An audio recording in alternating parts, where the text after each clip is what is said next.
The San Francisco 49ers are a team with expectations heading into 2019. 2018, they had some ability, some breathing room with Jimmy Garoppolo going down early in the season with an injury.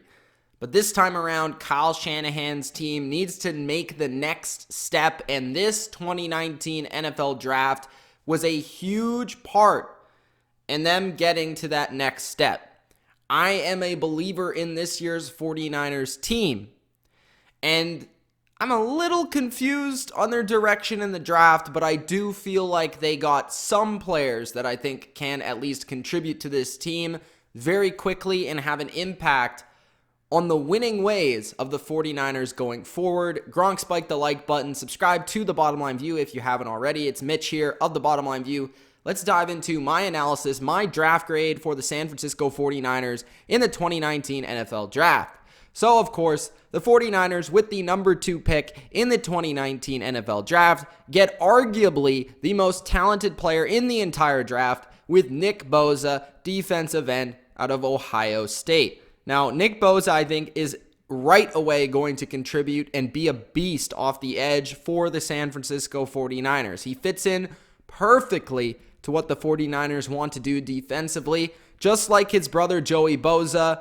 Similar schemes in LA and in San Francisco. I think that might help him as he begins to train for the offseason and get into shape for the NFL. I think his brother just being in LA with the Chargers, having a similar scheme and defense that the 49ers also run, will just help him a little bit and get him ready to play. But I don't think Nick Bosa needs a lot of training to get ready to play in the NFL. He is going to be a beast from day one. I could see this guy contributing with 10 sacks, multiple pressures, and being the defensive rookie of the year from day one in his first season, as long as he stays healthy.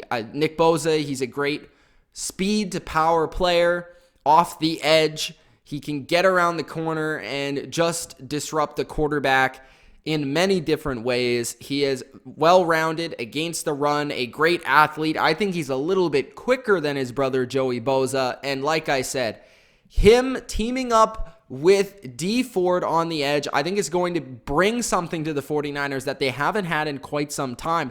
Probably since Aldon Smith back in the early 2010 area, with 2011, 2012 area, where the 49ers had that destructive, crazy pass rusher off the edge who was just dominant and being able to take over a game. And that's what Nick Bosa and Dee Ford can do as pass rushers. Now, Dee Ford isn't the well-rounded player that Aldon Smith used to be, but he led the league in pressures last year off the edge. So you have Nick Bosa and Dee Ford flying, screaming at the quarterback regularly in big down, big passing situations. You have DeForest Buckner, who had 10-plus sacks this past year. So you have pressure from the interior. Eric Armstead, he's no slouch either.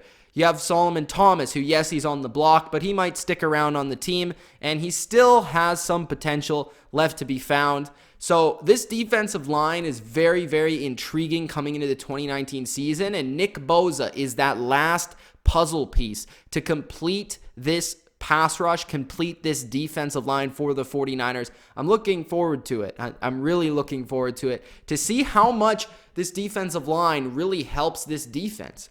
Because the 49ers defense last year, they haven't had edge rushers. Yes, they struggled in the secondary, but they haven't been able to get after the quarterback. When you're able to get after the quarterback, that helps your secondary cover. It's just as simple as that. So we'll see how big of an impact Nick Bosa and Dee Ford have on this defense.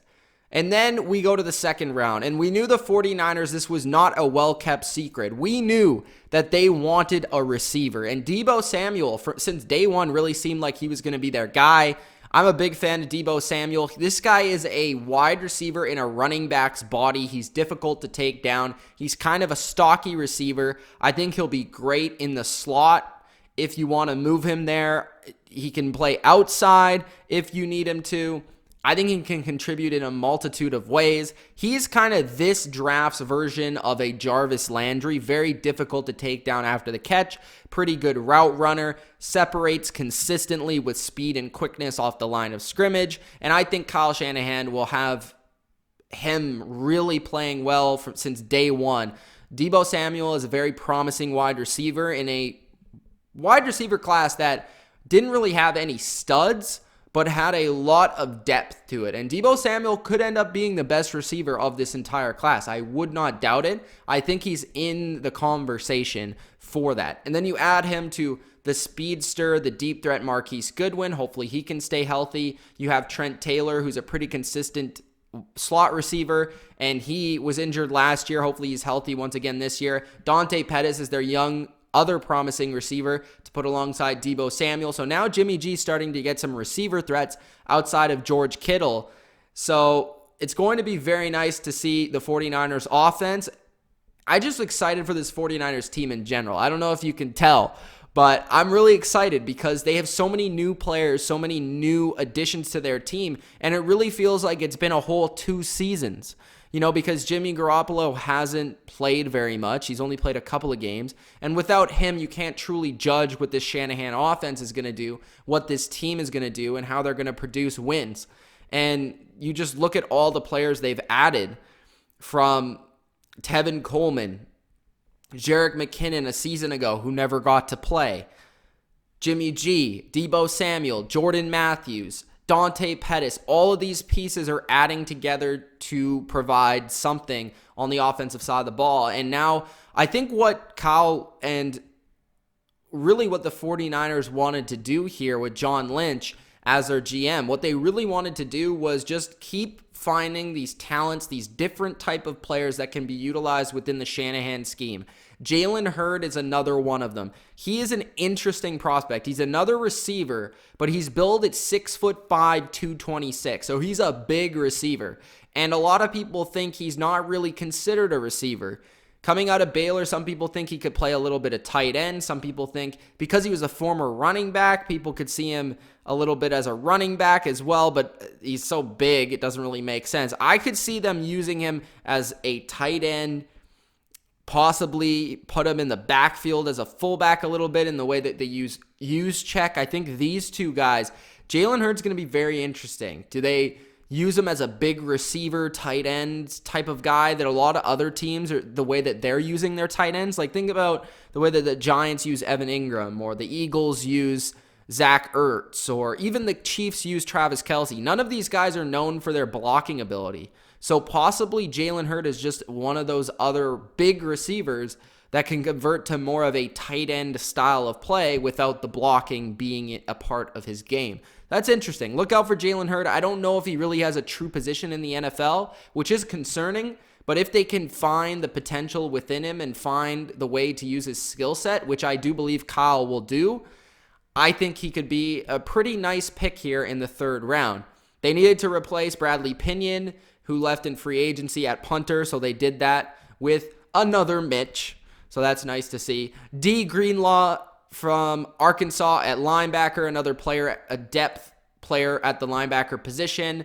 Nice to see that they added to their linebacking core because they do have depth concerns at that position. Outside of their top 3, which is Fred Warner, Quan Alexander, Malcolm Smith, they needed some depth there. So it's nice to see that they added a guy that can play multiple positions for them as well as special teams. Caden Smith is another tight end who could convert into a pretty good blocking tight end if he can add some strength, add some size to himself. Justin Skully is a offensive tackle who they picked in the 6th round. Nothing wrong with adding another offensive tackle to the mix. And Joe Staley is only going to be around for so long. They're trying to groom some players into being the next Joe Staley. Maybe possibly they could draft one in next year, but they have Sean Coleman, who I think they think is a promising player at tackle. And then Justin Skully just adds to the competition at that position. And they finally add a cornerback in the 6th round in Tim Harris at 6'2". He fits the mold of what they want to do with the cover 3 press style of corner play and that type of secondary. So it's interesting that they did not add a corner earlier in the draft or a safety earlier in the draft, which I feel like was one of their biggest needs. So I have to dock them for not picking one a little bit earlier. But I do feel like they have a decent secondary already that's kind of underrated. Like I do like Colbert, I do like Tart, I do like Sherman, obviously. Witherspoon is an interesting player. He didn't play all that well last year, but possibly, again, with this pass rush upgrading, you could see these players develop. I really like Jason Verret if he can stay on the field. Maybe they're banking on him to be a big player for them, but I'm interested to see how this 49ers secondary shapes up with not a lot of picks, not a lot of ammunition being added to this secondary. But that's my main concern with this draft. They addressed their receiver position very well with Deebo Samuel and even Jalen Hurd. They addressed their pass rush with Nick Bosa, obviously. They added another linebacker. They did add a corner, but just a little bit late in the draft, and they replaced their punter. So they did mostly what they needed to do here, but I would have liked to seen them add a little bit more to their secondary. Let me know in the comment section below what you guys think about the 49ers draft. My grade is going to be a solid B because I really like their top 2 picks. I'm a little skeptical about the rest of their draft, but I could see it going well for them with a couple of picks like Jalen Hurd and possibly Dre Greenlaw as well.